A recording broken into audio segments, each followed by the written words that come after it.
আসসালামু আলাইকুম ওয়া রাহমাতুল্লাহি ওয়া বারাকাতুহু। আশা করি সবাই ভালো আছেন। আলহামদুলিল্লাহ। ঠিক এই মুহূর্তে আমি আছি গাজীপুরের বনখড়িয়া এলাকায়। বনাঞ্চল এরিয়াটা আপনারা দেখেও হয়তোবা বুঝতে পারতেছেন। এর আগে একবার মেবি আমার সম্ভবত আসা হয়েছিল। আবার আজকে তখন অবশ্যই শেয়ার করা হয়েছিল না আপনাদের সাথে। তো আজকে চলতে একটা জিনিস মনে হলো, মানুষের মূল্য আসলেও নেই বললেই চলে, বা ভাবনাটা আসলো আরকি আপনাদের সাথে শেয়ার করা। আমরা ৫-১০ হাজার টাকাও যদি কারো কাছে পাওনা থাকি, ধরেন সেটা ৫ বছর হোক, ২০ বছর হোক, যতদিন বেঁচে থাকি সেই শব্দটা আমরা ভুলি না।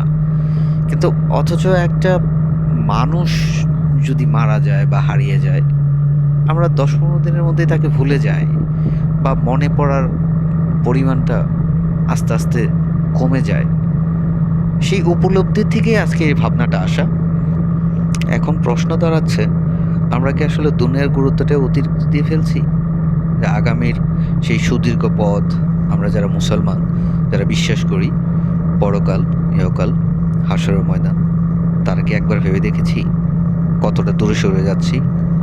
আল্লাহ আমাদেরকে হেফাজত করুক। আমিন। আমি সহ। ধন্যবাদ সবাইকে।